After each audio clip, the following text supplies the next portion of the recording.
Blog Talk Radio. Women have the power to transform this world. We can end crime and violence if we all agree to do one thing: share. Let's share our wisdom, share our time, share our talents, share our finances, but most of all, let's share our love. This is the Female Solution. Join me, Naima Latif, every morning, 7 a.m. to 9 a.m. Central Standard Time, as we bring you stimulating discussions about the issues affecting our lives. If you're listening online at www.blogtalkradio.com/the-female-solution, press the blue button that says follow and get our daily topics every morning directly to your email and your smartphone. Hi, I'm Naima Latif, Executive Producer of the Female Solution Radio Show. We invite you to call in 515-605-9325 and participate in this daily think tank as we examine the challenges we face and develop solutions that restore peace and harmony. We are global transformers, changing the world from the way it is to the way it should be. We are one. Wherever we live on this earth, we are one human family. On behalf of our team of radio hosts, I'd like to extend a greeting to all the members of our family, whenever and wherever you may be listening around the world. To our family in China, Ni Hao. In India, Namaste. In Japan, Konnichiwa. In Korea, Annyeonghaseyo. In Russia, Здравствуйте. In Germany, Guten Tag. In Poland, Dzień dobry. In France, Bonjour. In Spain, Hola. In Italy, Ciao. In Egypt, Ahlan wa sahlan. In Ghana, Akwaba. In Nigeria, Peleo. In South Africa, Sawubona. In Senegal, Nangadef. In Kenya, Jambo. In Israel, Shalom. In Pakistan, Afghanistan, and Saudi Arabia, Assalamu alaikum. Greetings, and may peace be upon you all.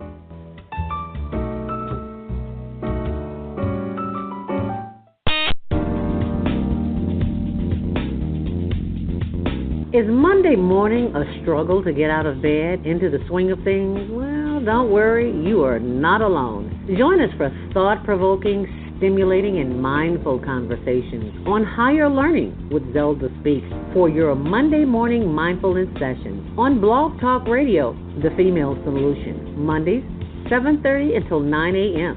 Be sure and send your ideas, thoughts, comments, and suggestions. Also, if you'd like to be a guest on the show, visit ZeldaSpeaks.com and send us your info. We'd love to have you. Experience mindfulness moments with the mindfulness/stress relief coach, Zelda Speaks.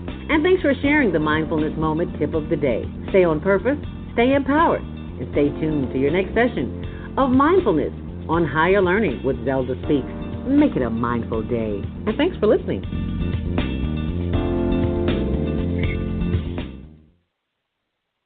Grand Rising. Thank you for joining us on this early Monday morning. I'm Naima Latif, Executive Producer of the Female Solution Radio Show, standing in for our sister Zelda Speaks so that you can hear the fantastic information that we're going to present today. She's got an assignment she's got to take care of, but we are here to present to you our special guest. Now, I didn't know until recently that there was a scientific reason behind the way my mother would walk through the backyard barefoot. And she insisted on taking off her shoes and walking through the yard. She said, this is something that we always did as a child. And I thought, oh, she's just country. Because, you know, she's from West Virginia. And I just thought, okay, this is, ew, mud in my toes. Oh, no. Because, you know, I'm urban. And then I found out there is a term for that called grounding.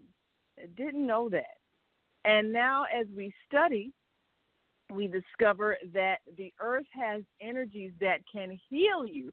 So if you've been walking around with shoe leather, we want you to take off your shoes right now And if you got a backyard, go out there. I don't care if it is cold. Go out there, take off your shoes and socks, and walk through that dirt. And you'd be surprised how it may heal your body and bring peace to your mind. Well, we want to welcome our guest today, Brother Kwame, who's going to give us more information about that science that is known as grounding. And it makes a lot of sense because you have to get on the ground in order to be grounded. So welcome to our show, and grand rising to you, Brother Kwame. Well, grand rising, Sister Latifa. And how are you this beautiful new day? Oh, I am blessed and grateful, and as always, glad to be on this side of the dirt. Of course, when I get to the other side, then I'll be able to feed all the worms and bugs because they deserve to eat too. But right now, I'm glad to be on this side, animating this piece of flesh that I'm inhabiting. And that's a good thing because it's a reason why it's put into the Helios Biblios, or the Sun Book, that we were formed from the earth, because earth is the energy. And earth, like you were saying, your mother walked in the backyard, and that was an exchange, because barefooted, the bottom of our feet are called the soul. And our soul connects because we're like a battery. We have a positive and a negative part. And the feet are the negative, and the crown is the positive. And so we're getting energy from the sun. I know that there's a airplay that talks about the sun and the bill for the sun. But the sun gives us a certain amount of energy that it also gives to the planet. And what that energy is called is the Schumann frequency, because he was the one who discovered that there's a certain electrical 7.82 is the basic earth frequency. And in nature has a frequency with the trees and the plant relatives and all of the things in nature. It's 432 hertz. And so these hertz give off an energy that is most conducive to the human body, which gives off a frequency of about 7.2 or 7.5 hertz.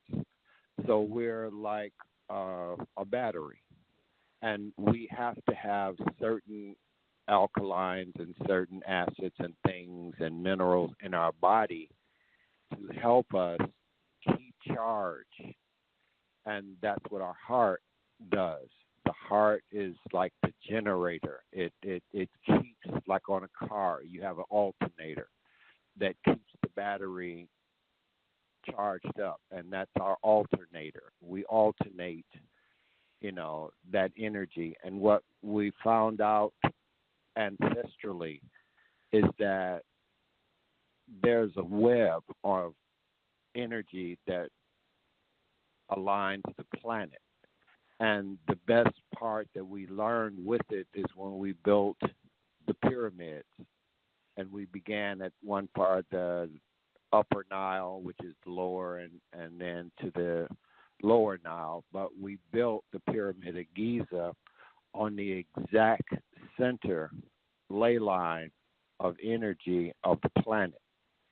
And so we have been overstanding ancestrally that how to utilize this energy.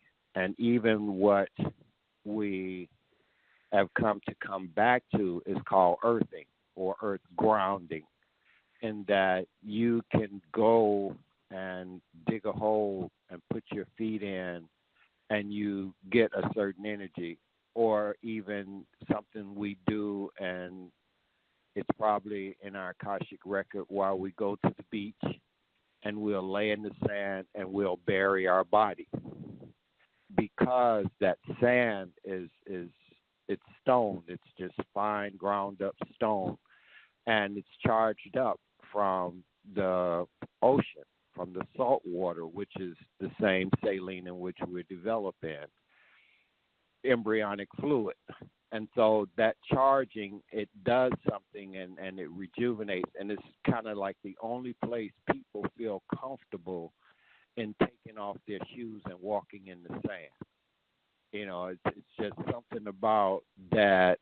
We don't want to wear shoes on the beach or flip-flops, or, you know, we have to have our toes and our feet touching the water and connecting because it's all electrical. And if you've ever taken a cruise and go to the back of the ship and look down in the water at night, you'll see that churning from the propellers on that ship creates light and electricity because of that salt water, that crystalline energy in the water creates energy of light. And so what we're now seeing is that we need certain energies that we don't get because we're living in food deserts, or we're now disconnected from the earth and what we call the urban areas. That means that urban only says is that you're banned from walking on the earth, because even in our communities, we don't you walk on my grass, don't get on. We manicure the grass and we shape it all up and don't want it. We want it to look good, but we don't know that it's better for us to walk on it than it is to, you know, just look at it. And these are the things in which are coming back full circle, being able to tap into that energy because of the deficiencies and the pollution that we're living in, because communities, and you look at, you've got cell phone towers, you've got transformers, you've got high-powered lines running over, you have street lights that are hooked up, and now they're getting ready to put the microwave G5 antennas on the light poles, which is a microwave, which is going to cause more distortion to the human body. So now we are looking at how do we offset this. We have to be able to come back to nature. And this is kind of what I sent you, the flyer, and I'm doing a presentation on the overground railroad, because we have to look at Harriet Tubman did the Underground Railroad and freeing us from the plantations in the South and even in the North. But we had an Underground Railroad in the South that we went from Georgia, South Carolina, North Carolina. We went into Florida when it was owned by the Spanish. And so we have to look at, why did we go to these certain areas and run away to during the night in nature? Because there were certain energies that came from the universe. When we look up at our Milky Way galaxy, we see abundance of stars, but we're guided by certain ones that emit certain energies that come from them. And we would follow the drinking gourd, the Big Dipper, or the Seven Sisters, as Indigenous calls it. Those stars are transmitting energy to the planet, and it's even more powerful at night because the sun in its light distorts, that energy that's coming, but they're all sending energy down, and this is what we call cosmic consciousness. And getting that consciousness is coming through the crown, but you have to, if you're blocked at the bottom at your feet, that's why they stop making leather bottom shoes and start putting plastic and gym shoes, is to disconnect you from the earth. That's why it's called urban area, because you are banned from connecting back to Mother Earth. So what you have to do.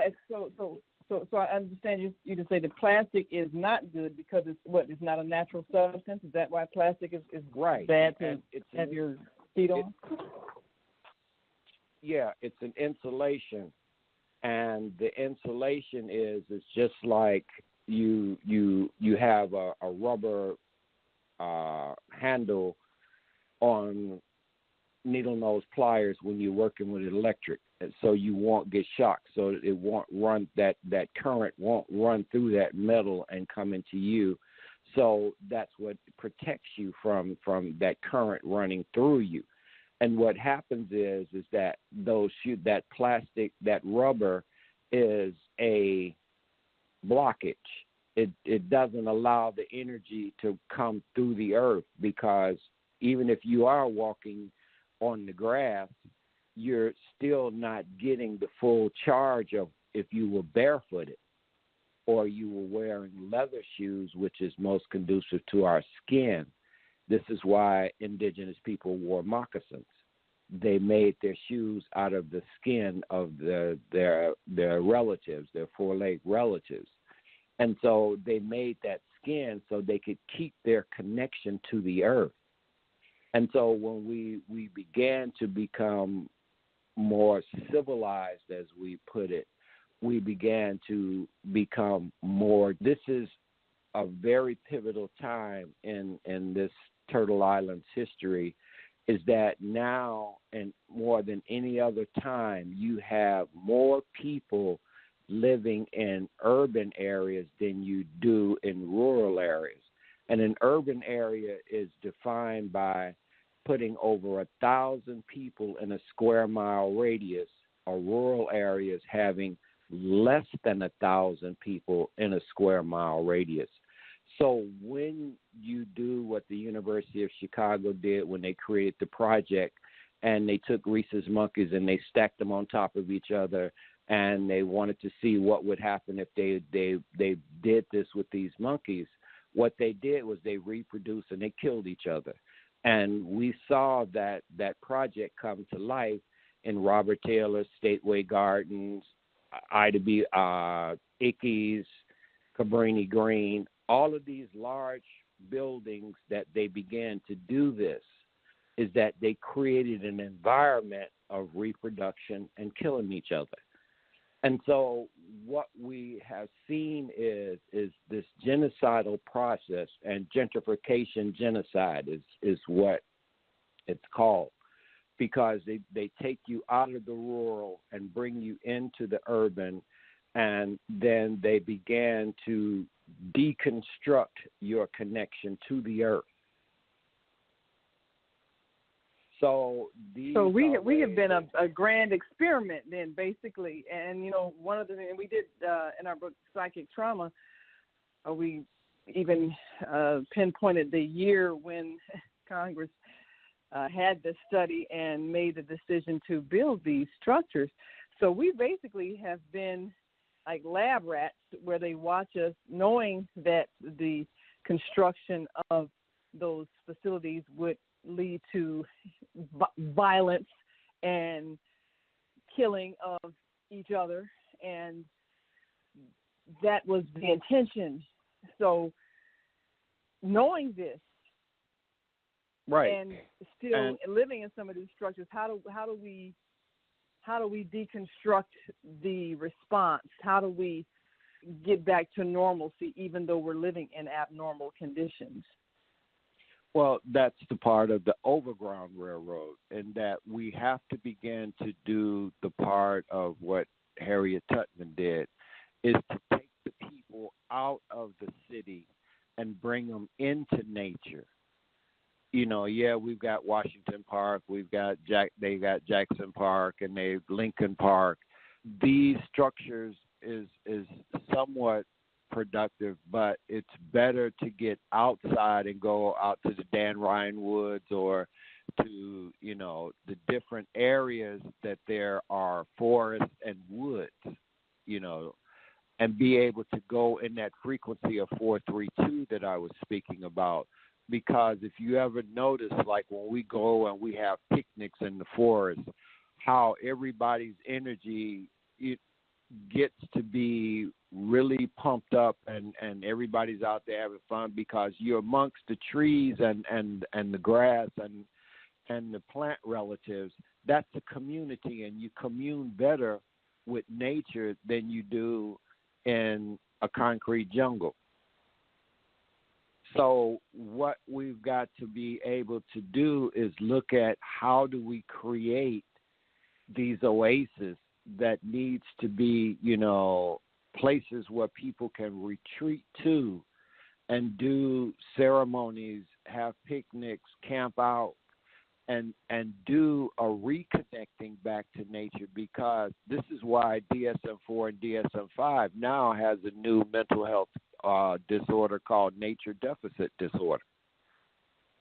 It's because we have been so disconnected from nature that we have a mental illness that's being created from the artificial intelligence and being isolated from the sun, isolated from walking on the grass and being in nature, because you're putting people in boxes up on the 37th floor in a high-rise overlooking Lake Michigan, and then you turn around and you come down from that high-rise and you go into the park and get in your steel box and you drive to where you work at, and you get in the garage and you park there, and then you get in a box that takes you to the 55th floor where you work at, and you're looking out over the city at other buildings, and the sunlight is blocked by all these buildings. You are deficient in connecting to the earth because you're constantly being moved from box to box to box to box. So there's some people, that's how they live. I mean, they don't have any relief from that. That's where they live. That's where they work. They may not even have parks that they go to. So how do you deal with that? Right. But then that's the part of what they're doing now in creating this artificial virtual reality, the computer, but it's an artificial intelligence. It's a substitute, because now that they're looking at, okay, we've got to have certain foods in which they're trying to give themselves, or certain vitamins and nutritions that you would get naturally by connecting with the earth. Now you're trying to get supplements or substitutes. You're supplementing what is natural. Nothing is more greater than being in nature barefoot and breathing and sitting on the earth, as opposed to having to take some vitamin D and vitamin this and that and have to have alcohol. You're trying to up your battery, official substance, and it's not working, because you're looking at what's being created, and especially with the women, because the women have to have that connection to the earth, because she is the mother, and the energies that go into her womb as she develops has a great effect on how our children will respond when they come to the earth. And these are things in which our ancestors knew, even in birthing procedures. I do Native American sweat lodges, which is a Nipe ceremony, a part of their 7 sacred ceremonies. And in that, they use all 4 elements. They use the earth, they use the air, they use water and fire. And they create a igloo type built thing, and they heat the grandfathers or the rocks, but they call them grandfathers and grandmothers, because the stones are the record keepers. They are the oldest life on the planet. And so what they do is that they take and heat those, and then they bring them in, and then they douse them with water and create what's called the grandfather's breath. And what happens is that's why it's called a sweat lodge, that the heat from it begins to create your body getting rid of the toxins by you sweating out. But what happens in the exchange is that you're breathing in the energy that's released from those stones that holds all of that records of their existence here on Turtle Island. And so there's an exchange, and then you crawl in and you're sitting in a fetal position on the earth. And so that means is that your feet are planted on the ground. Your root chakra is planted on the earth. and you're sitting in a fetal position the same way that you were formed in, and that whole process of ritual helps you to connect spiritually. In spiritual is the word ritual, and we have to know how to do certain ceremonies in order to help us to connect to the spiritual. Why do you think that, okay, in our doing holidays,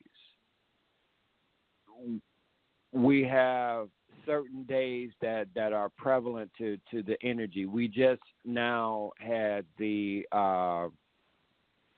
fall equinox, okay, in the alignment when I was talking about the stars. What happens in that alignment at this time of the year, it's what's called the Great Square of Pegasus. And what happens is that there are certain stars alignments that open up gateways of energy that come down from the heavens. And our biggest star is Sirius. And so what happens is there's a gateway of energy that comes down and bathes the planet. And it bathes it at certain points, just like on July 4th. Why did they lay the cornerstone for D.C.? They laid that cornerstone for Washington, D.C. is because in True North and being in this age of Pisces, it's 2,160 years, that alignment with Sirius and the constellation Virgo had to be in direct alignment when they began to do what's called geomancy. Geomancy is earth divination. That means is that you align certain stone buildings or things that you're going to build with certain star constellations at a certain point in the heavens, that you could get a direct energy that runs directly from our Milky Way down to the earth and aligns with that specific spot. Like I was saying about the Pyramid of Giza, we knew then how to align with it. They're doing now how to align with it. They have a science that they teach, especially in the universities over there in Europe. It's called carceral geography. Carceral geography is the building of prisons and how to put prisons in certain areas, in certain constructions, with certain dimensions and that in it, in order to keep the mind of the criminal criminalized. It's a science.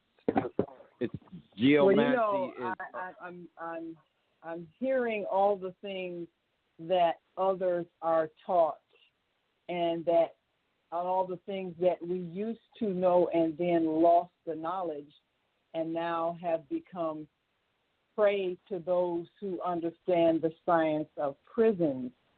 So, as they say, knowledge is power. So it's critical that we deconstruct all of the structures that are designed to minimize our intellectual capacity, everything from the concrete jungles that we live in to the penal systems that are intended to house us and return us to the enslavement system.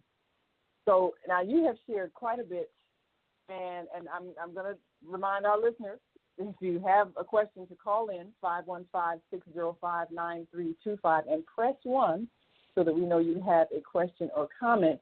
But you also need to have your notepad and your pen so that you can take notes, because we're going to take this knowledge and apply it scientifically in order to reconstruct the kind of society that can free us. That's our goal. So we're about to take a break now. And when we come back, I've got a question, and I'm sure there are a number of people who have some questions. Again, press 1. Don't wait until 5 minutes before it's time for the show to end, and then you got this deep question. He doesn't have time to answer it. Press 1 now so that our brother Kwame can give you an adequate answer to your question. So once again, 515-605-9325, and press 1 when you're ready to speak. If you're having trouble dialing in, and we've got a full switchboard once again, and sometimes the phones will ring busy. Just keep dialing until a phone line opens up. And we're going to take this quick break, and we'll be right back. We are talking to Brother Kwame about grounding and all of the structures of the earth that mental, emotional, and spiritual healing. So we'll be right back after this break. Stay with us. Hi, this is John Alexander. And I'm Naima Latif. Meet people like you who are making a positive difference in the world. Big difference. Watch us every day on The Media Connection at www.youtube.com/The Media Connection TV. YouTube it. We'll see you soon. There are people who choose to make a positive difference in the world. Our job is to bring you their stories to motivate you to do the same. Join us each week, host John Alexander and Naima Latif, as we bring you the educators, entertainers, elected officials, religious leaders, and community activists whose works are transforming this world. Find out how you can make a difference too. Be inspired. Watch The Media Connection. Mondays at 5 p.m. and Tuesdays at 12 noon on Cable TV, Channel 19 in Chicago. In other cities, check your local cable listings.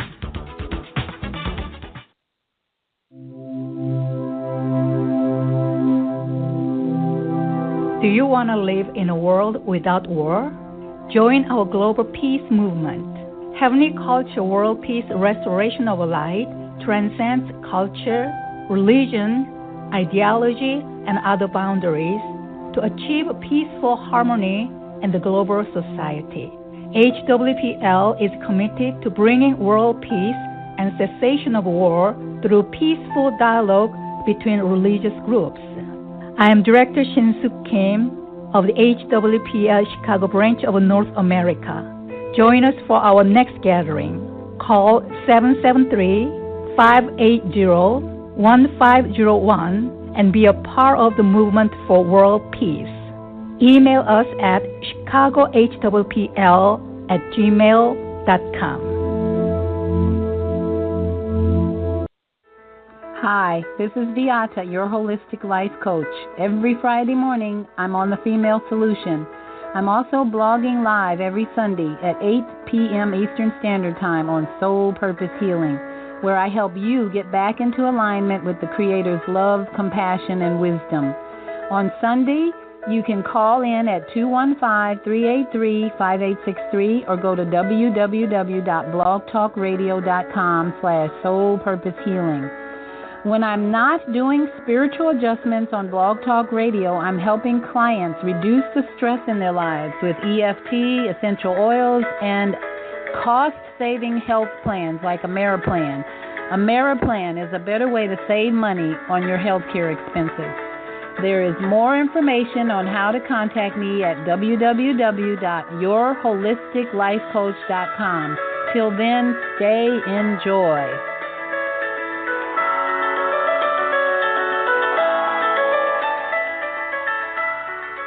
I'm Dr. Willie Wilson. Neighborhood schools are the hearts of a community. It's where our kids learn, meet, and make friends. Friends they know in school and can associate with after school.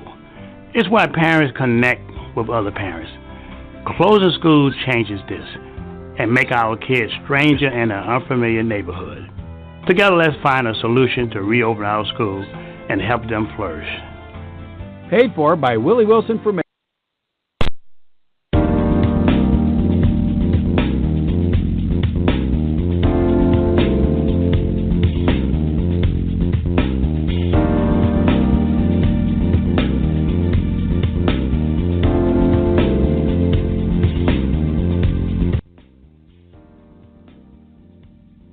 And we are back. You're listening to Monday Morning Mindfulness, Higher Learning with Zelda Speaks.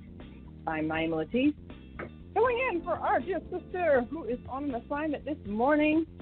But we've got with us Brother Kwame with ancient wisdom about grounding. And we've got a caller on the line, so I'm going to bring that caller in because I know that some of you have phone plans that actually it costs you to dial Blog Talk Radio, so I'm not going to keep anybody waiting long once you press 1. And I believe we have our dear sister Maika, Grand Rising. Thank you for joining us. Give us your question. Grand Rising, such a great show. Thank you, Naima. And Brother Kwame, you just putting down this heavy wisdom, man, just dropping it like bombs. Hopefully it's awakening some cells in our brains that will allow us to align. It's so interesting. In March of this year, I moved into a 9-story building, and I started getting aches and pains. Now, I know about grounding, and I have attributed to being away from the ground and not touching the ground. And it's said that to the degree that you're not barefoot and connecting to the ground, to the grid, to Mother Earth's grid, that is a cause of major diseases and dis-ease. And I don't know if you had mentioned that before I came on, but it's so important. I remember one time this year, I was at a gathering in a park-like setting, and I took off my shoes, and everybody was like, why you take your shoes off? The dogs walk on here, and they be peeing. And I said, well, it's taught that we need to ground, and this is a perfect opportunity for me to ground and connect to the grid of the earth. And I explained, how grounding was important for health. They just looked at me like I was crazy. So it is a real issue that really people need to wake up to. Brother Kwame, I just want to add, too, a couple of other things. Like when they built these high-rise Stateway Garden and Robert Taylor Homes and any of these clusters, they had very little trees within these settings, which meant that the what do we breathe out? Chlorine, what do we breathe out? Chlorophyll, right? Chloroform, what?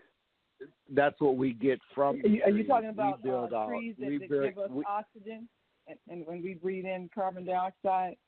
I mean, we breathe in. That's what I'm talking about. We breathe out carbon dioxide. We breathe in oxygen, and we breathe out carbon dioxide. Right. Right. Well, and these places carbon dioxide and give off oxygen. Carbon. Right. So what happens is in these settings like Stateway Garden, Ida B. Wells, etc., you have very little trees, so the people are actually inhaling more carbon dioxide because there are no trees around to turn it into oxygen.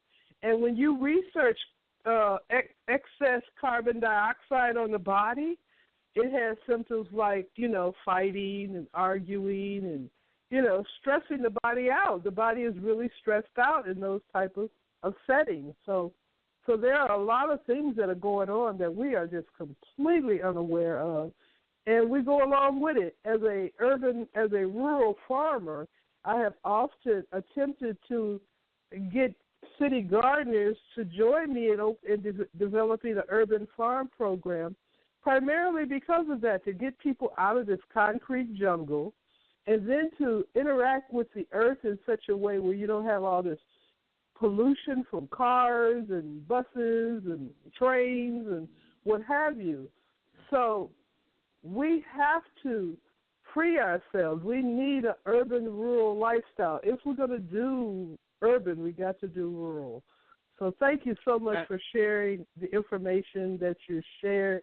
I participate in sweat lodges, and I was talking to a sweat lodge builder just yesterday about building a sweat lodge in the 24th Ward where I'm working with write-in candidate Toriano Sanzoni, and he's interested in bringing nature back to the 24th Ward. So So thank you so much for what you're offering to us this day. And it's my honor, and thank us, because there's no I in we. And you are also doing in what the Divine Feminine does in nurturing, in being able to connect the people, because this is what the mother does, and giving us what we need in order to sustain life. And so I commend you on that, and bringing an Anipe ceremony to an urban area, is something great, because it will change the energy. I know a sister in Los Angeles, in Inglewood, in the heart of the hood. She has she has her sweat lodge in the backyard. She has her shrines and all that she does in the Vedic, and she changes the energy in that hood. That block all around her is gangs and dead things with that.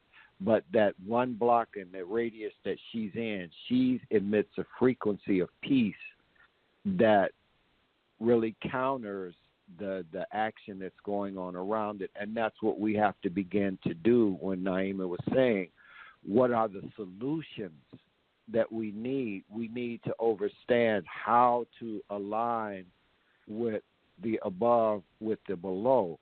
We always talk about, well, what's my horoscope, or what's my this? What is your astral you? What is the frequency of what planet you were connected in at the moment that you took your first breath? What is that alignment of your connection to the heaven and all of the planets and the alignment that were there when you came onto the planet? They have a certain frequency of energy that you have a umbilical cord connected to, and then you have a cord that's connected to the earth. And so grounding, and a lot of people are doing it by taking copper wire, and they'll put a copper tube into the earth and put the copper wire on, and they'll connect it to their house, because what they do is ground that energy that they're living in.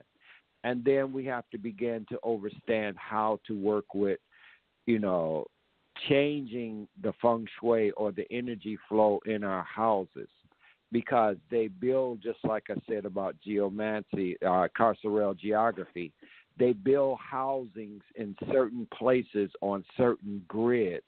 You look at Altgeld Gardens, and where they built Altgeld Gardens across the highway is the dump. All of that area out there in Calumet Park is polluted. And then you turn around and how many places that were built on top of landfills, and now that seepage is coming up out of the earth and toxifying the people that's living in $100,000 homes on these landfills, and they're being toxified. So what we have to begin to do is look at, how do we allow ourselves to be put in these situations? We have to know more to do more. And if we so just Brother Kwame, I got a question. When you get through with that, I have a question to ask you. Go ahead. Okay, and to know more and do more is a better thing, in that putting that ceremony in the hood will help change the energy of that space of people. And so what we have to begin to do is to each one teach one, and begin to align ourselves back with the earth, and begin to, like you said, come out of the cities and get and have these rural gardens that we can bring our children to and let them plant seeds. But we also have to know certain ceremonies. What can we do on the new moon and the full moon? And what do we do on certain alignments? Because the equinoxes, you can do on the equinoxes. You can do on certain energies. Okay, December 31st is what they call New Year's Eve. It's not New Year's Eve, because 10 days before that was the winter solstice. So how are you going to have a new year in the middle of the winter? the thing that happens is they don't tell you is that's when Sirius, it's the galactic New Year, because if you go outside at 11:59 and you look up in the heavens on a clear night, just like you see the sun at high noon right above you, you will see the star Sirius sitting right there in the heavens because it aligns. We're in what's called Venus retrograde. Venus goes retrograde every 19 months. It's the longest. Every other planet has short, time around the zodiacs. But Venus retrograde is what they talk about in the Bible because it's the planet of love. But when it goes retrograde, it becomes the dark night of the soul. That's where they talk about 40 days that Christ walked in the wilderness, 40 days Buddha, sat at the tree, 40 days Moses wandered in. That was in the alignment of Venus retrograde. As above, so below. What goes on above us has great effect on what goes on here down below. And what we have to learn is what they take our science and our teachings that they stolen, and they take it and they use and construct ways to cause our destruction from what we taught them how to construct. This is what we're having to do, and that's why I was looking at an overground railroad, because Harriet knew that the drinking gourd, and if you follow the star from the tip of the drinking gourd, which is the North Star, you follow that star, you'll go directly north. And traveling in nature and in the woods on a dark, if you look at moss, only grows on the north side of the tree. Plants that have waxy leaves always grow in the direction of the east because of it has to get the sun's energy. There's certain things in nature. There's a whole community in nature, and we have to learn how to tap back into our mother. Okay, I'll take your question. Yeah. And then after the question, I've got a question. Absolutely. Thank you so much for all of that. One of the, like I said, as a result of living in this high rise, I started feeling some pains that I had never felt before, and I attributed it to not being grounded to the earth and not, being higher up. So one of the things I came up with thinking to do, you just said take some copper and put it, anyway, I was thinking about getting a pan of sand, sitting it in the sun, putting all my little crystals in this sand, and putting it in the sun, and then grounding like that, grounding by then taking this sand in this pan and putting my foot in that. And have you ever heard of anything like that maybe working, or should I add some copper like you were just saying? What do you think? Okay, the best thing for grounding is overstanding, and you have the right concept. The thing is that each of the mineral people, the gemstones, clear quartz crystal is piezoelectric. Each stone has its color in order to have what it does with the body. And when you look at the black stones, which are grounding, like obsidian, Apache tears, onyx, black stones are grounding stones. And what you would do is get you the black stones, obsidian. But obsidian is lava that it's like a glass that comes from the inner earth, and it's cooled, and it's that grounding from the inner earth. And what you would do with that, you would set up a grid in your house. And what you do is you would put certain stones in certain places. You clear your crystals with a little sea salt and water in a clear bowl, a clear glass or bowl, and you put it in the full moon so it can recharge in the full moon, the energy, and then leave it for the next day in the sun, and then you rinse it. But what you do is you triangulate your energy. You put your clear crystals at certain points of entry, like your windows or by the door, or that way.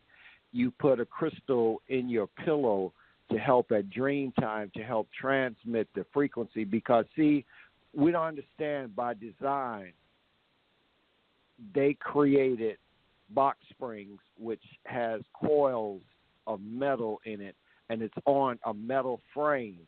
You're an electric being, and when you lay on that mattress, you have a current running up and down the spine. And so what happens is that current gets distorted, because you look at what's inside of the walls of your place is electrical wires. Then you have flat screen television. Then you have radios. Then you have your cell phone. All of those frequencies are being drawn to that metal, and you're laying on top of it. Wow. Who knew? But what we have to do is you have to learn. You have to learn how to create grids in order to counter that frequency. Why do you think they put airplane mode on a cell phone? Turn it off, because when the sun goes down, your circadian rhythm in your brain automatically begins to want to release melatonin, but that cell phone frequency shuts it down. Now you looking at, I got to take why did they put that on cell phones, the airplane mode? Is that considered to shut down? The airplane mode is to shut down the transmitting and receiving, because we need a way that they needed a way to stop that transmitting and receiving. And so that's what it does. It just shuts it down so it's not transmitting and receiving in the airplane mode, because airplane mode meant that when you get on the plane, if everybody's phone was on and they were trying to guide that plane through its navigation system, it creates a distortion. And it throws off that, because what was happening at the time when all of this was going on, a lot of the Earth grid was true north was being realigned. And so what they were getting and then we were getting what was called coronal mass ejections, because there's space weather. And there were things that were going outside in our galaxy that was affecting the compass and the direction guidance that they had created. Even now that they understand that sun can eject a coronal mass ejection that happened in 1989 to knock the power out in New York and part of Canada, because it burns up the transformers. So they know that these type of weathers happen, and what they're doing now is they create ways in which to protect themselves, but not us. And we have to begin. There's a sister in Sweden. Her name is Susan Joy Renison. And Susan Joy Renison was key pivotal. She's a astrophysicist, and she was key in finding out all of this space weather that was going and what it was having effect on the planet and effect on us as humans. That's why they have another thing. It's called ascension disorder, because people are in a frequency since 1987, when the harmonic conversion, when all 9 of our planets lined up in a perfect alignment, and we were being directed to what was coming October 28, 2011, when we realigned with the galactic center, because this planet has made the journey of 25,920 years around our Milky Way, and now we're at the exact point of that 25,000-year beginning of what that we have come back into alignment. We've crossed the galactic center and what they call the waters of Nu back in that. And there's an excellent YouTube. You can look. Charles Finch is going to be one of the speakers at the Ancestral Intervention Conference this weekend in Atlanta, and he has a book and a presentation you can see on YouTube. Talks about Heaven's Wheel, where he knew that studying the Temple of Dendera in Kemet in Egypt, that he studied that and found that they knew about Obama and all of the alignments that were getting ready to happen, and that This is why 2012 was so important to everybody when it came about, because that was the ending of this galactic calendar. And so now we're beginning again this 25,000 year journey around the Milky Way galaxy again. And there are certain energies that come from being in certain points in the galaxy that we get here on this planet. We're moved a while back from 3D. We're in 5th, 6th, 7th dimensional frequencies. The Earth, like I said at the beginning, that the Earth, the human frequency of the Earth was 7.82.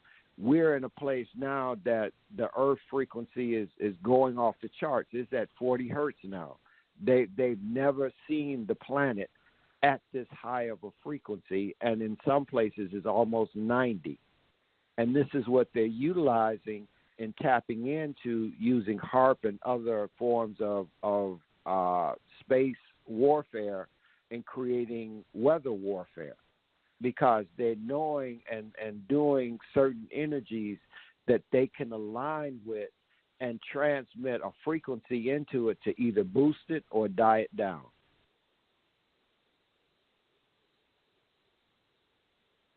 Well, Brother Kwame, I've got a question. Go ahead. And well, of course, one of the ways that those who wish to maintain control keep our frequencies low is by inducing fear. And that means a steady barrage of gloom and doom and all of that. And as you mentioned, even the way we live, constantly in a state of frustration and anger, that also keeps our frequency low. So knowing what we know, one of the questions is, for the many people who live in high-rise buildings, and I think Maika mentioned a couple of things she thought of doing to ground yourself. I mean, if this is where you live and you're not around many trees, maybe you live in a downtown urban area and there's not a lot of greenery, what do you recommend people do? Is it take regular trips out to a park, to trees? Is that something that people need to do in order to offset the effects of living in that high rise? And how often should people get out of that environment and get to where trees are producing oxygen so they can breathe instead of breathing car exhaust fumes, and which depletes, I know, of course, it affects our brain very negatively. So what do you recommend in terms of a regular schedule of getting out in nature in order to replenish our bodies and our spirits?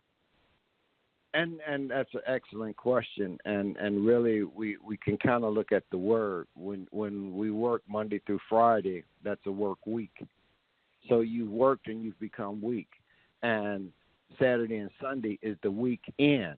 So at the end of that, being put in that situation of being made weak from all that you're doing in that time, in those days that you do that, you're being dazed, D-A-Z-E, and you become W-E-A-K at the end of that week. What you need to do is take that Saturday and Sunday and try to leave that place that weakened you and go to a place that replenishes you. And in that day, in those days that you do work, that's why I was sharing with her, putting crystals, how you align your bed in your house, how you put plants in your environment that will give you an exchange of breathing in and breathing out. You have plants, those nice sized green plants. You know, I always used to see in my grandmother's house and old people, they always had what was called the mother's tongue, the snake plant, because that plant could endure. You know, it was a succulent plant, but that plant emitted and transmitted energy. It was very good at that energy. It didn't need a lot of, nutrients and things that you do with certain other plants. There's certain energies of plants that give off certain energy. So you have to research and see what plants will do in your space, because they give you that energy of nature. Those are your relatives. What you're doing is you're getting a snake plant to come in and be your relative that lives with you. You getting an elephant ear plant to live with you, or you getting ivy that will grow and run around the walls of your house. You're needing to give yourself the necessary things, because it's by design. They don't want you to have it while you're up there in the air and doing that. But what you can do is you can create your sacred space. You create your altar. You create your grid. You fix up your hydrotherapy room. You utilize your tub and being able to take Epsom salt or sea salt and take ocean baths in your own tub. You perform your own rituals by burning the certain scents that you can burn, certain aromatherapies that you can have in your space in order to create the ambiance of the higher priority of who you are. But if you just walk in Kwame, and throwing stuff. Well, hold that thought for just a second. We're going to take a quick break and come right back and talk more about what you can do if you live in a high rise. And also, got another caller on, 860. We're coming to you next, so hold on. We'll be right back after this quick break, so stay with us. Do you worry about finances, family, health, job, relationships? Are you in pain? Do you feel stuck? If you answered yes to any of these questions, help is available. Don't worry, you're not alone. It's part of the human process. You only feel this way because you haven't mastered the voices in your head. No hype, just down-to-earth, solid, workable tools and techniques that you can practice daily. It's really food for the soul, whether you want to learn how not to worry about anything, reverse type 2 diabetes, publish a book, promote your product or service, or just make extra money. To take advantage of the deal of the day, go to zeldaspeaks.com or call 312-409-6619. Mention promo code The Female Solution and get free shipping. That's zeldaspeaks.com or 312-409-6619. Stop worrying today. Visit zeldaspeaks.com. Oh man, God sent the monthly sun bill today. This sunlight is really expensive, especially during this season. I'll probably have to work overtime to pay it. Well, you better pay it on time. We don't want the sun to go out and we're sitting up here all day in the dark. Wouldn't it be terrible if God charged us for sunlight? Well, thank God, the light and heat from the sun is free. So why are we paying such high bills for the energy we use in our homes? Because we don't know how to use solar energy, the free energy from the sun. You can convert your regular home to a solar energy home and save tremendously on your electric bill. Take a look at your electric bill. Wouldn't you like to reduce or possibly even eliminate that cost altogether? Let one of our solar consultants show you how. Call today, 312-849-3456, and schedule a free consultation. That's 312-849-3456.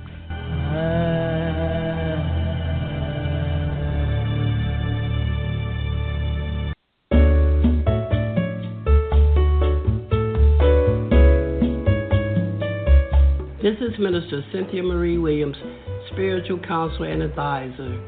I invite you to a private reading in the areas of business, health, finances, relationships for an introductory cost of $20. Please call because there is a higher power that can help me help you. 312-802-4743. Peace and blessings to you all. Call me. 312-802-4743.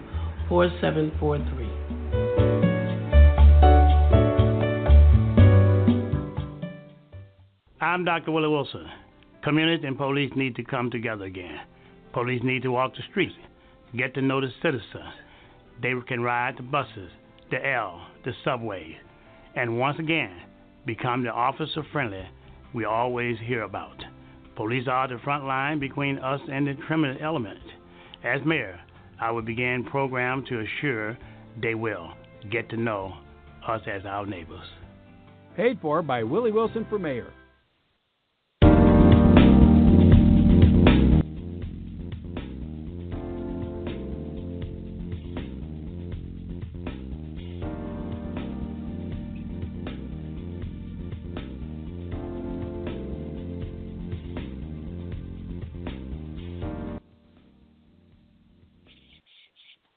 And we are back, and we're going to go directly to our phone lines now and take a call. And if you're just tuning in, we are talking about grounding with Brother Kwame, who has given us some amazing information. And if you are living in a high-rise building, you need to go outside, take off your shoes, and walk through a patch of dirt so you can get good and grounded. So let's go to our caller at 860. Thank you for joining us. Give us your name, where you're calling from, and your question or comment. Assalamu alaikum. Good morning. My name is Sister El. I'm calling from the tri-state area. I'm enjoying your show. The brother just described New York City to me. I call it the concrete jungle because we have so many high-rises here. Also, I like the fact that he talked about using natural elements such as the crystals, to ground and plants to help people. Also, I wanted to say that I was in a discussion with a person who I have ancestors that's Native American. I was in a discussion about the floods and the fires. They was asking me about what I think about the floods and the fires and people building all over the place. And I said I believe they should get in touch with Native American shamans and calm the earth before they just build anywhere. Because I don't know if you remember in New York, they found deceased bodies under the ground in, Manhattan. They found our slave ancestors buried there. So I told them some of this erosion and the upset of the earth, Native Americans was here first, and they are really earthly and know how to do certain rituals and rites to the earth and nature. I said they should be contacted before people just build everywhere. But I enjoy your conversation, and I'm enjoying the lecture. And I believe that does living in a place with a lot of concrete causes a lot of asthma and causes a lot of bugs and causes a lot of vermin. Thank you very much. And thank you, sister. And that was an excellent question and very much on point, because our ancestral connection in Montgomery, Alabama, they've just opened up what's called the Lynching Museum. And what they've done there in creating this ancestral monument, in that they go to the places of the 4,400 lynchings that took place here on Turtle Island. And what they do is go to that site and they began a ceremony of forgiveness and acts, and take the earth from that tree or that spot where that person was life was taken, forgiveness, and began the healing of the Mother Earth. Because you're correct, just like they did in Manhattan when they were building that parking garage, and they found all of those ancestors that had been buried there. The thing is that they had to do a cleansing and do a honoring of them in order to heal that earth. There's many places that carry earth holds residues of energy. This is why you have all these ghost programs now that you see, because people and trauma situations, that energy stays in that place. And so what happens is that there has to be a ceremony of forgiveness and cleansing to release that energy of that trauma that went on there. And so what we're looking at with the excellent, comment that you gave on, is that there are those that are doing that, and then you have to look at We just had Hurricane Michael just came through here in Georgia. Okay, the thing that people overstand about hurricanes, it comes off the west coast of Africa, crosses the island of Cape Verde, goes into the currents of the Atlantic Ocean, and follows the same route that the slave ships went in bringing us here to this Americas. These are the same currents that our Kemetic ancestors knew and the Africans knew how to navigate to bring us here, that we were here before Columbus and all of these others had even had, because this was the West that they spoke about, because the Mississippi River is the Nile of the West. The Mississippians that built the earth pyramids here, you got Poverty Point, you got Cahokia, you have the Etowah Mounds. All of these earth mounds are portals and vortexes on the grid. They've just recently built in Galveston, Texas, which sits on 29.6 latitude. You can draw a state. They have 3 crystal pyramids that they've built there called the Moody Pyramids. You can draw a line on the 29.6 latitude, and it will take you directly to the Pyramid of Giza. All they've done is tapped into, they just ran an extension cord from Turtle Island to back to the continent in Egypt to connect on that grid. And so these are the geomancies we have to begin to overstand. And how is it that Western Avenue is the longest street in Chicago and State Street? Because they have certain grids that they align with, the same way that John Baptiste DuSable came and he came up the Chicago River and he did what? He formulated a trading post there at where? Michigan Avenue, just at the gateway going into Lake Michigan, because there are certain energies that run on the grid that is most conducive for them to empower what they do on that land, creates energy for them to work with better. And what we have to begin to understand is how to tap back into that. Even though we're in high rises and we're put in situations, you create your freedom. We create our freedom. We have to begin to do what Rumi says. Everything in the universe is within you. When will you learn to use yourself? Because the hope he says is that we are the ones we've been waiting for. And we have been given the activation from a 6 strand to going back to the 12 strand DNA, because this is why we're having all of these great children being coming into the world on the planet on a whole different frequency. Because this is the shift of energy that's happening to the planet and what's going on with our place in our Milky Way galaxy. We are the vessels that are the energy. Once we learn to tap into ourselves, we can illuminate that light that we talk about, and being mindful of this dis-ease that is caused. This is by design. This is a genocidal process. And what they're doing is they can't outright kill us, but they can allow us to kill us. They're doing is a great job, because you look at the food deserts in the community. I grew up in Wentworth Garden and came up, went to Wendell Phillips High School, Malcolm X College, and I left Chicago. When I left Chicago, I lived in Inglewood and watched all of this. And then when I come back to Chicago and visit and look at what has happened to that city, and Bronzeville over there on Lake Park and all of that, I mean, all of that was like, it's a different world. And what they've done is they're tapping into the energy. And so what they're doing is they're moving us out and putting them in.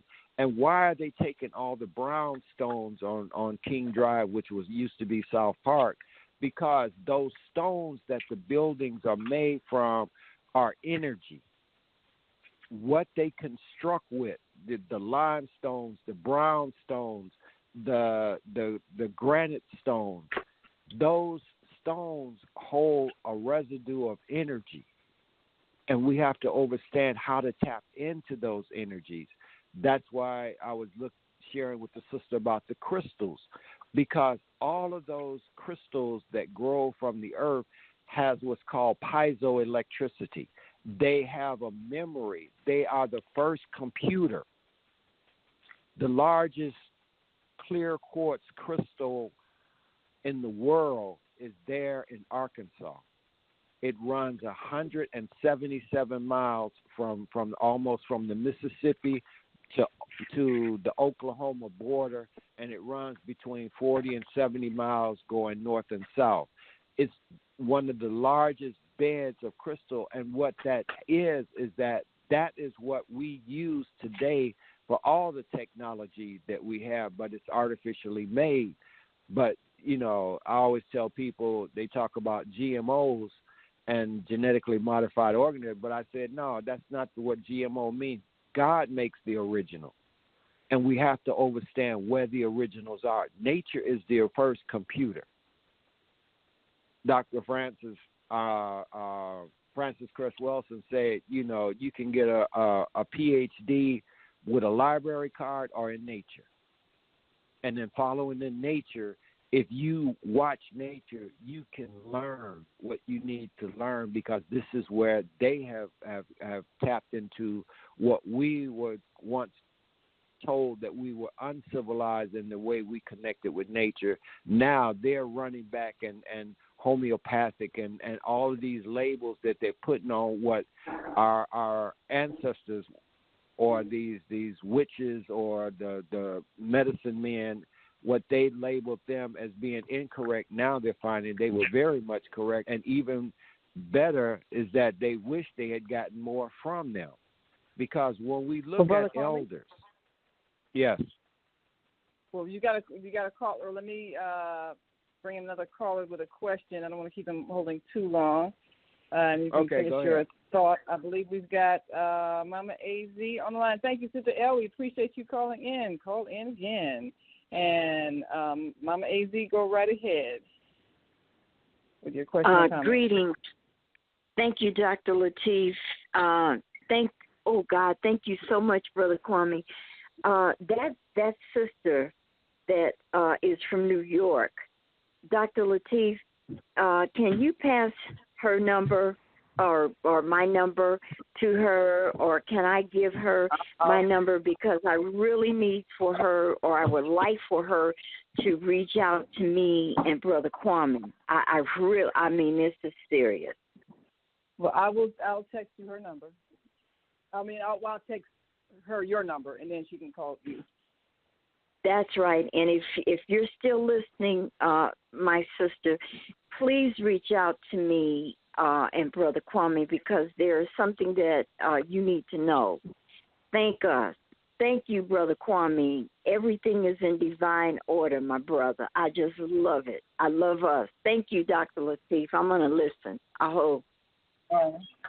Thank you so much. And Sister L, I think she had another comment. Sister L, you wanted to let my Maisie know if it's okay to send you her number or get her number? We will we'll certainly pass that information on.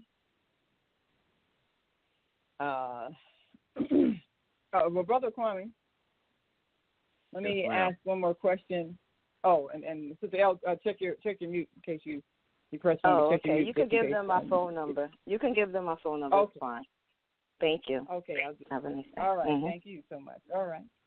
Well, Brother Kwame, before you finish that thought, I have a quick question, because I stopped eating animals several years ago for health and spiritual reasons. I did not want to eat the death, fear energy of killed animals, because they're treated very inhumanely. And so in trying to raise my frequency, I've stopped eating all flesh. However, I have a lot of people who are telling me, well, since you don't eat meat, you don't get enough protein, you need to take supplements.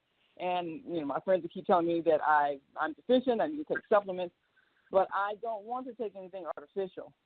So how would you advise me in terms of being able to replenish whatever is missing because I'm not eating animals, and I think that's a better choice, but there may be some minerals and vitamins that I'm missing. How do I get it naturally without taking supplements and without being deficient? Well, that's an excellent question, and I'm looking.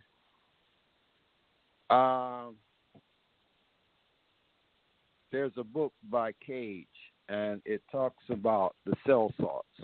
Oh, here it is. I'll check in my library.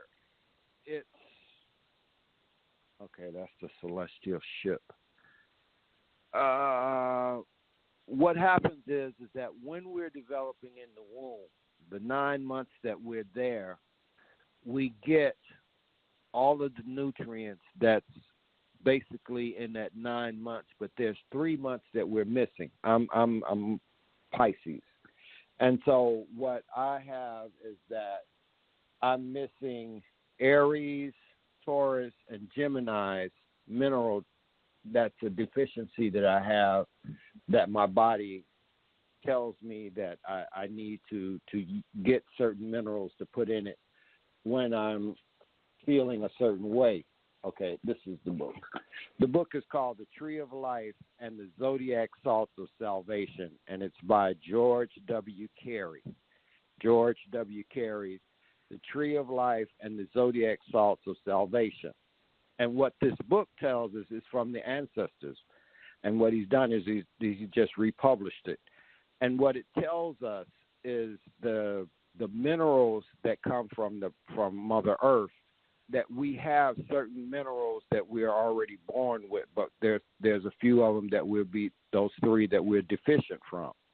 And once we find that balance, just like you said, you're giving up processed meat is not good, because the thing is wild game is good because it's done in a natural way. It's eating of the nature. It's eating of nature.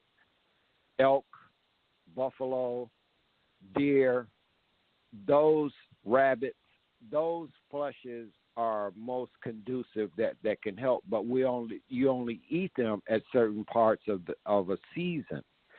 You don't do like you're doing with the processed foods.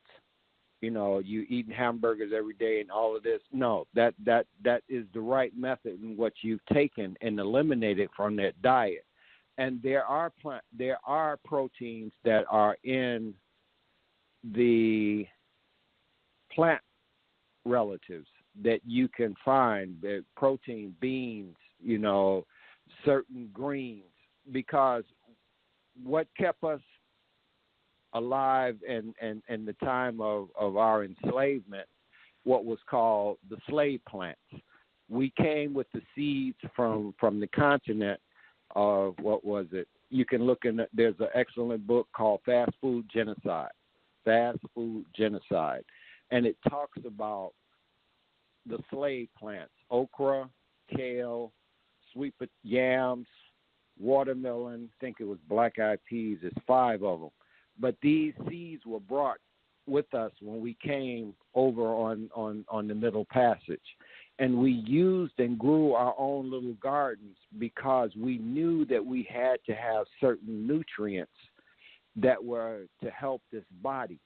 And even though we were given the scraps, the pig and whatever, the cattle, whatever was the scraps from the master, we kept these plants as a diet that we needed, because, you know, in the book it talks about the word redneck. The redneck came from a rash because the white people or the overseers or the mats didn't eat these plants, and they had scurvy, and they would break out in red rashes all over their bodies, and their necks would turn red. And that's what they said the term redneck came from, is because of their deficiency in minerals that they did not have by having that plant life to eat. So we have to go back and look at, and there's people doing excellent work. There's a sister, her name is Nubia K, and she's done an excellent research, and she's going to be here in Atlanta, but she's looked at the Underground Railroad in the South, and about the Maroons and how we lived in the swamps and the swamps of the Everglades, and we lived in the swamps of the Dismal Swamps in Virginia. Those swamps had certain energies and things with that water and that plant life in there. This is sassafras and the different plants that are grown in swamps that are conducive for helping us as humans. Everything in nature has its counter in its community. If you see a plant that has poison ivy or oak tree has poison oak, you will find a plant somewhere between 6 feet from that or somewhere close to it that is the antidote to it. And so nature always balances herself by, if there is a toxin, there's an antitoxin. This is why man has created this pharmaceutical. But the thing is that it's the same word, but only it's pH instead of FA. A farm grows, nature is a farm.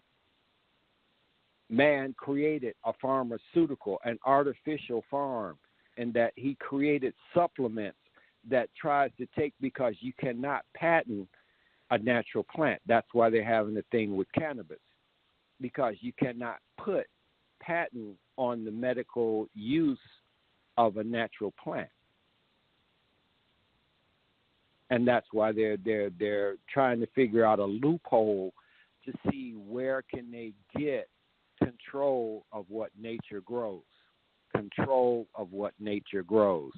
Control of what nature grows. This is what man's challenge is. Gil Scott-Heron used to say, whoever controls your resources controls your world. And so how do we get back control? How do we get control back of what we eat, the ground we're living in, so we can grow? How do we get back control? Okay, and what the sister was speaking about, she was saying that she has urban gardens in there. I know people here in Atlanta that have taken vacant lots and turned them into raised bed gardens and have community gardens where the people on the block grow the food. I knew Charlotte and Lorenzo. There were some friends of mine lived on the west side, and they tore down the building next to him. He bought the lot and began put a fence up, an iron fence around it, and began growing his own food inside next to his building. We have to be able to look at how can we substitute. You live up on the 37th floor, so you can buy herbs. Go to Home Depot or plant your own seeds. Get some heirloom seeds and begin to sprout your own herbs and put them on the windowsill. Sunlight will get to somewhere in there. You can take a 5-gallon bucket and buy you some tomato plants and put them inside your house in a lit up window where they'll get sunlight, and grow your own tomatoes or grow your own peppers. You have to be able to make do with what we can do with. We did more with less than we do now with what we think we have more. Whole food was your grandmother's house when she tell you go outside, pick some greens, go over there to the chicken coop and get a chicken, and go get some tomatoes. That was a whole food store. What we have now, if you walk into any big supermarket and you ask for the manager and ask him, you say, look, I'm trying to stay healthy. Where's your health food section at? They'll point over in the corner somewhere where they have a little section of health food or organic and whatever. And you ask them, the second question is then, okay, what is the rest of this store contained with? Unhealthy. Cousins in Mississippi own the funeral home. And what they do is when they go to conventions, they have a big joke and saying, you know, we learned all this embalming and doing this for bodies when people die. He says, we don't even have to embalm now because most of these young people got 5 to 6 years of shelf life because of all the preservative and additives that's in their body. Your body doesn't even decay like it's supposed to. Now, that is frightening. Well, we got to take one last break. And when we come back, we'll talk more about how we can, first of all, detoxify ourselves and then change our lifestyle, even if we're living in an urban environment. What are ways we can reconnect with nature on a regular basis and breathe natural oxygen so that we can get back control of our minds? And then let's look at planning the cities of the future. What do we want them to look like? Well, we'll come right back with Brother Kwame and your calls. If you're on our switchboard and have not spoken, press 1. If you have a comment, and if you're listening online and want to join our conversation, give us a call, 515-9325. And again, press 1 so that we know you have a question or comment you'd like to share. So we will be right back after this quick break. We want you to stay with us.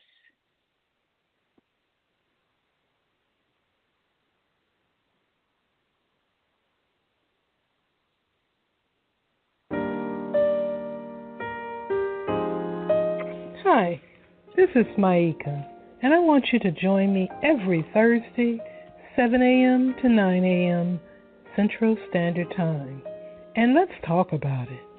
There are so many interesting things to talk about, and we have many thought-provoking discussions.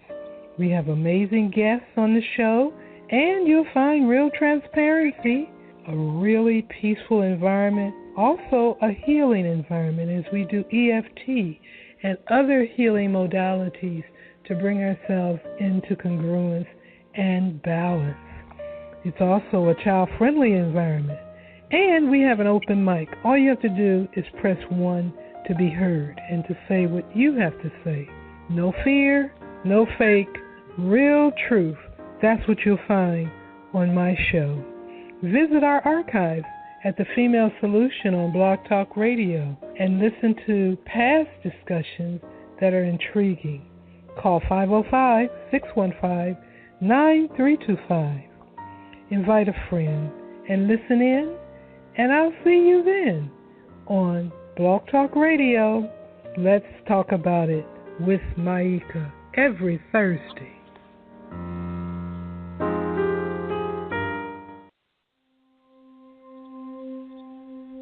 Are you having challenges with your 2-year-old who has suddenly discovered they have a free will and has learned to tell you no?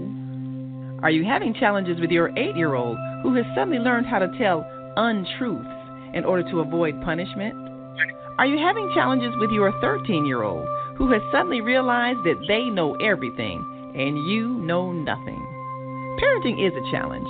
Our children are here to learn and grow in understanding so that they can reach their highest creative potential and contribute to a new world of peace and harmony. To do our part as their teachers and protectors takes wisdom, patience, and skill.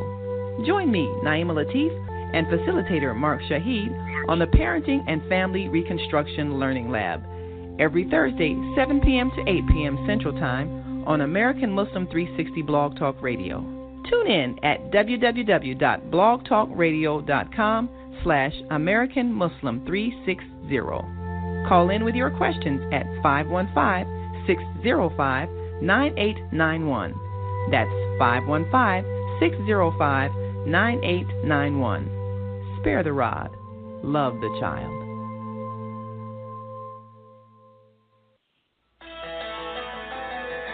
Are you ready to take charge of your health?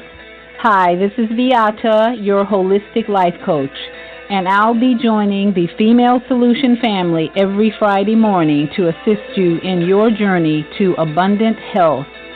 Together, we can reduce the stress, which most health professionals agree is a major contributor to disease. Every Friday, I'll be sharing the knowledge I've gained from over 20 years in the holistic health field.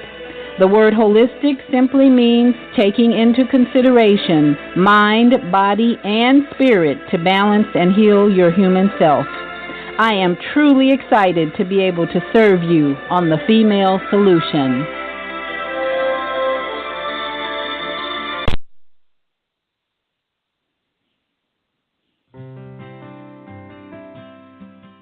I'm Dr. Willie Wilson. A previous mayor destroyed the great assets in the middle of the night, forcing corporate and private aircraft to land elsewhere. Jobs and revenue was lost, and convenient access to the business in the downtown area is gone. As mayor, I fully intend to reopen Meigs Field. Paid for by Willie Wilson for mayor.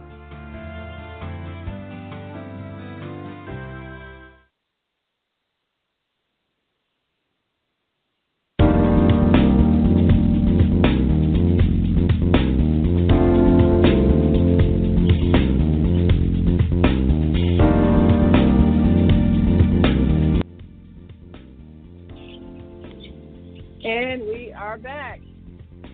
I'm Naima Latif, sitting in for Zelda Speaks on Higher Learning with Zelda Speaks this Monday morning, and we want you to be mindful of what you have learned today, because this has been a powerful lesson by Brother Kwame, who is giving us some real information to transform our lives.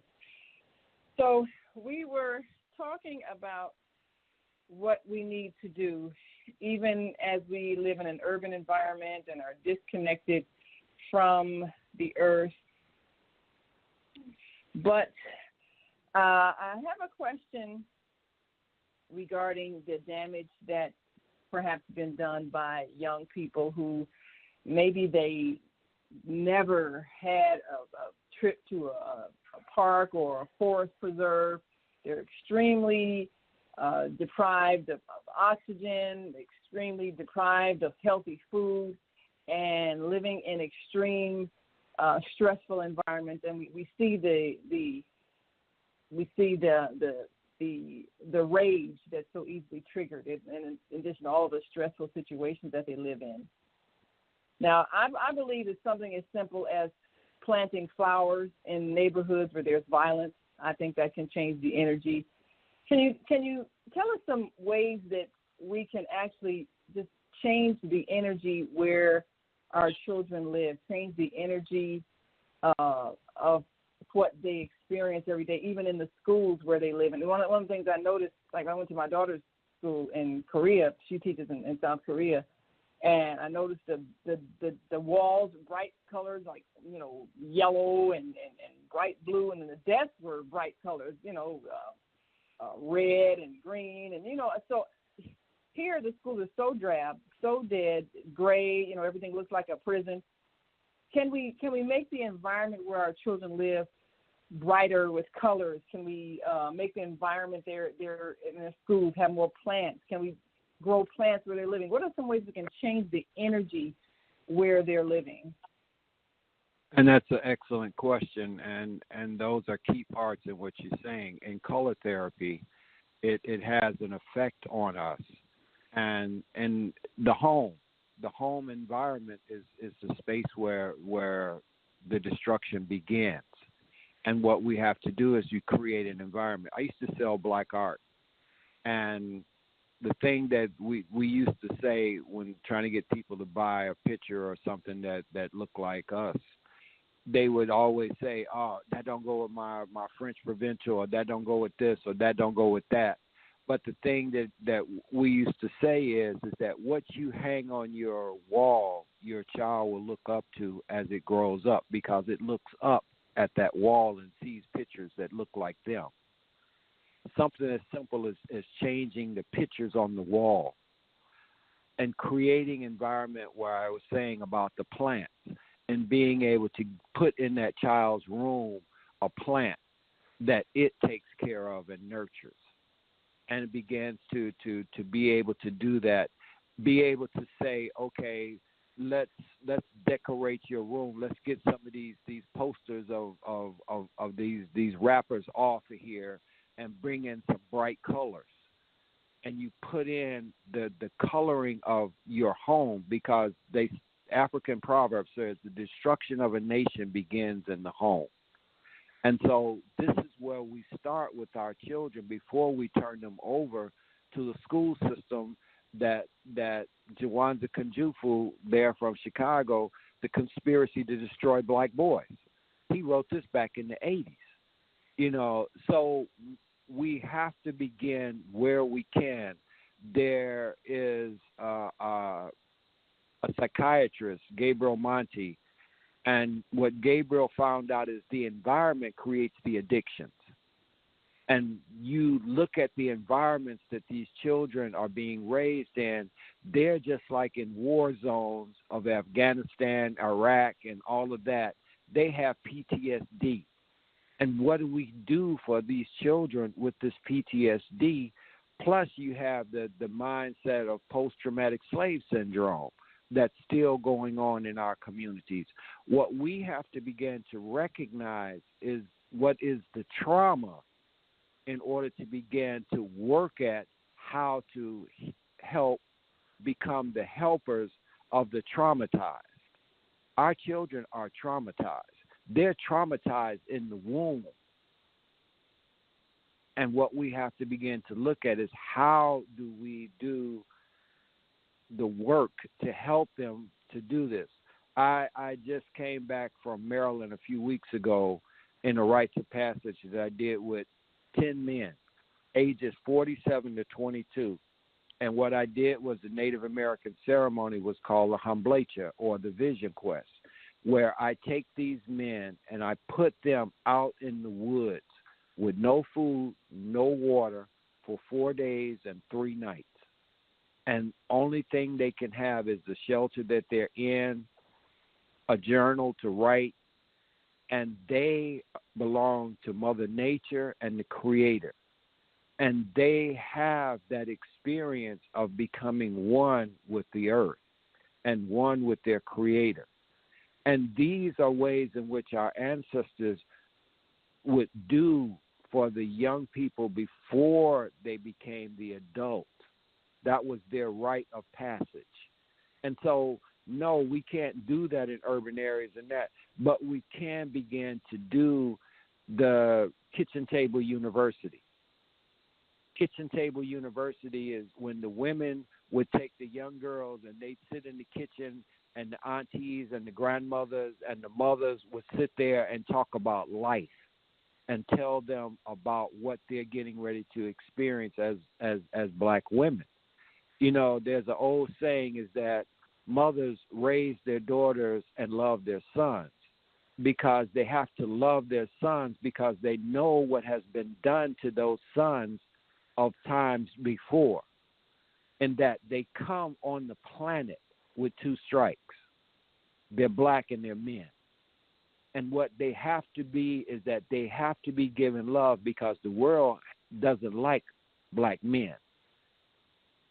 And so what we have to begin to do is look at our ancestral way and how we nurture our children.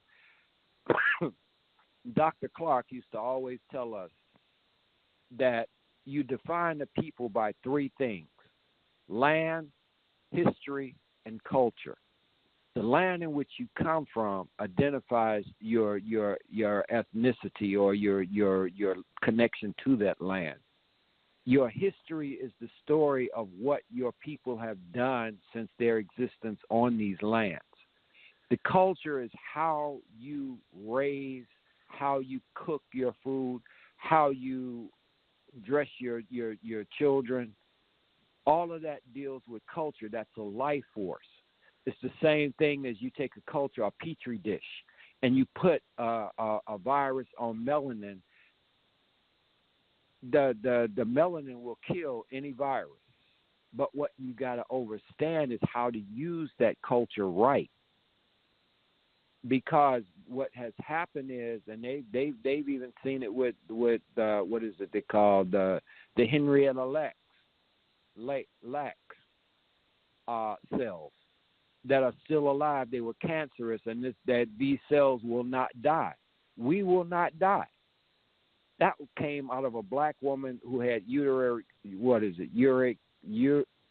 cancer of the uterus, I think.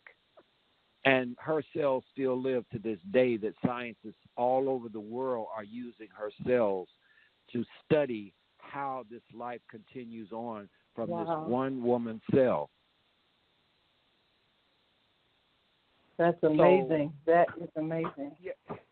Right, but what we have to begin to understand is you're correct. We have to create the environment. Yes, that school may be drab, but who sits on the school board and says where your tax dollars go to do that school? You go into the suburbs or to these charter schools, and they have that, the Montessori schools, they have that environment. They have that nutritional diet that you don't come in and say that a peanut butter and jelly sandwich is a nutritional meal. No, they have raw foods and salads and things that are nutritional for their children. Their parents pay taxes just like our parents pay taxes. We have to begin to see who's sitting on that school board making decisions about where the monies go and how much is allocated for each child. We have to begin to stand up for that, because they're not going to empower us. And the thing that is beginning to do is we got to define what we're speaking about, power. Brother Wade Noble, psychiatrist in Oakland, and he says power is the ability to define someone's reality and to make them to believe that which is not their own. And we see that all over our Turtle Island. Oh, white man ain't going to let us do that. White man is not here right now.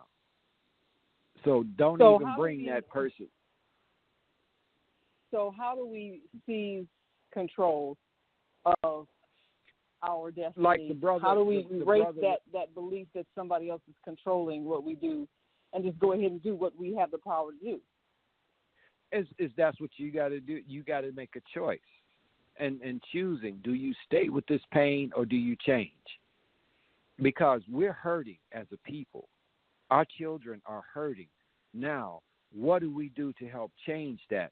We have to take charge of our children and begin to do the necessary teaching for them. You know, I love the story, and they degraded him, Ben Carson. When he was a child, the principal called his mother to school and said, you know, your son is educationally, mentally retarded. And she says, okay, thank you for telling me that, but no, he isn't. What she did was she took him home, turned off the television, got a library card, and began to make him learn what was in him. Because, see, education comes from a Latin word called inducere. Inducere means to bring out what's in a person, not to put in what you want in a person. And so she began to bring out of him what he wanted to see, what he wanted to be. And so he said that I want to be a psychiatrist. And when he was in school and the teachers were telling him, well, you know, black men don't make good psychiatrists and all this, then he says, well, I'll go to medical school and I'll learn to work on the brain. And the rest is history, if you know about Ben Carson, because he was the first neurosurgeon to be able to separate Siamese twins at the brain. So what we're looking at is, this is what Kunjufu said in Conspiracy to Destroy Black Boys. We send our children at kindergarten that they have the ability to be an Obama, but by the time they reach 6th or 5th or 6th grade, they've been torn so down by the system that they don't want to be nothing but a thug or a gangster or whatever. And so we have to become responsible, because, you know, we did more with less when we had those one little room schoolhouses, and Miss Jones down the street that lived on the corner was the teacher that taught all of the kids that lived in that neighborhood, because she was responsible, because that child represented what's your name, who's your parents, because the children represent us.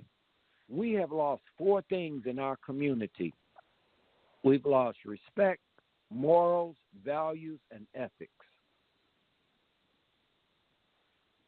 We've lost those things in our community. And so what we have to do...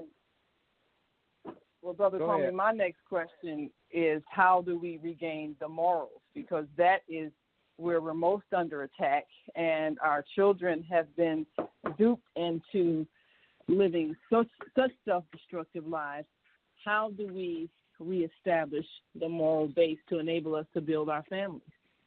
And that's what I was meaning at Kitchell Tabor University, taking that young girl and the mother sitting down, not making her your girlfriend, being the mother and telling her what it is that her body is getting ready to come into, and give her the necessary tools to understand that she is now able to become the bearer of life, and how great of a thing that is. And don't allow that person to say, oh, if you love me, you'll do this.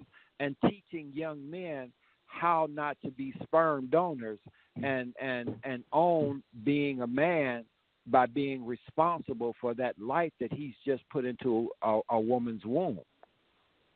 We have to begin with teaching those children how to be responsible adults. It's our charge as being the wayshowers, and we have to not be afraid of our children. No, that and I told my daughters as they were raising my grandson, that is your son. That is not your little man, because if you keep telling him he's your man, when he gets to be a man and he see how men have treated you, he will do that to you. Always remember, that's your son. That is not your man. That is your daughter. That is not a woman. Because the thing that God said a child knows is a mother and father.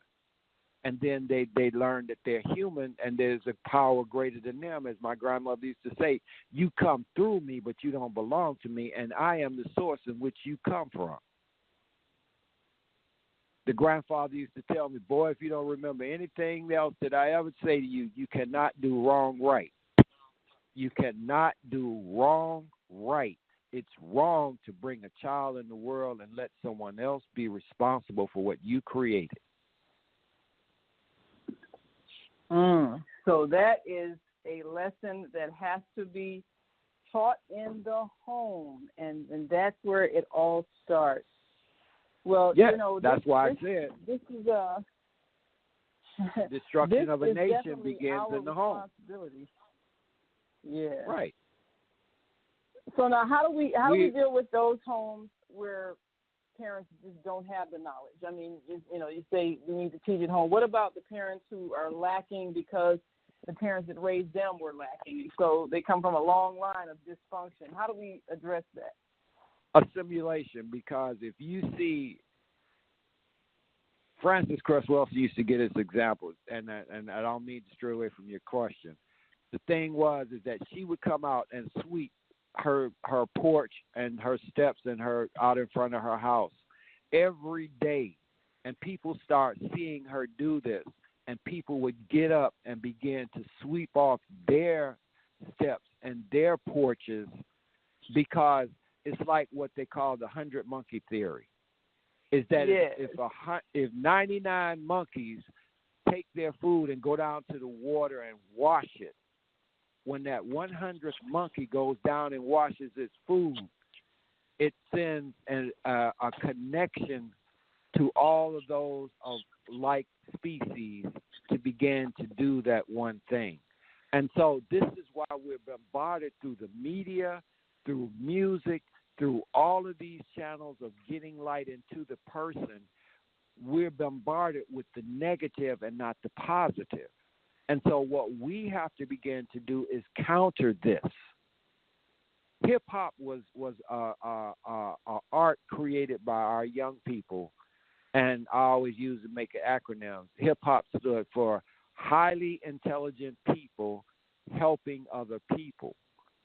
What happened with it is that they see how it was helping the young people get a conscious awareness. And so what they did was intervene into it, and they created gangster rap. They created this thug rap. They created all of this degrading rap, where it would be from highly intelligent people.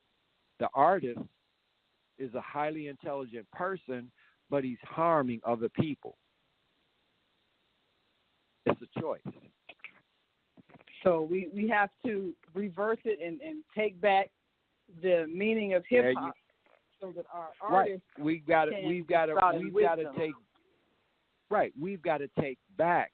These are our children. You know, that child came through your womb, and Creator gave you the charge of being the way shower of it. You may not know all the ways, but there are other people to help you guide that. That's where the grandmothers come in. Do you know that it was not our tradition that we would take our old people and put into a home and let them die? The thing of the village was that the child that is born is closer coming from spirit, and the grandparent, which is going back to spirit, that's who she goes with, because it's got the patience and the nurturing that it needs to give that child. While the parent and the mother and father do what they need to do, the grandparent. But now you've got the age range. Now you got 30-year-old grandparents, because they had the child when they was 15, 16 years old, and now the child is 15, 16 years old, and now they're grandparents. And then who's to say that they'll be a great-grandparent before they're 60? Allowing young women to thinking that I need something to love me, so I'm going to have a baby, and don't know what is going to happen when that child comes into the world. You know, it's a funny thing that, you know, that we found out about commerce law and what goes on with birth certificates, how they get all this credit. But the thing that really gets to me is when a child is born, they don't put the fingerprints on the birth certificate. They put what? The soul. They take the feet. They put the soul. You just sold your child's soul to the government. Wow. That is profound. Well, Brother Kwame, you have once again given us an amazing day of knowledge. It's time for us to go now. How can people reach you? Give us a website, give us contact information. Don't do social media, but you can contact me through kwameson@gmail.com, or you can call me at 706-202-7472. That's 706-202-7472. And that's how you can contact me. And tell us once again about the event coming up. Well, it's called the Ancestral Intervention. And what we're doing is saying, let the circle be unbroken. And what we have is we have the elders here in Atlanta area, Dr. Finch, Aswan Kwesi, myself, and other elders in different modalities, in being able to share the modalities of helping to pass on the knowledge, because we understand one thing: when an elder dies, a whole set of encyclopedias goes into the earth. So we need to be passing over the library of knowledge to the next generation. Well, thank you for passing on the knowledge. We appreciate you. I hope you all took notes, and we'll look forward to having you come back again real soon. Thank you so much, Brother Kwame.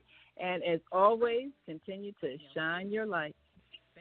Wa alaikum salam.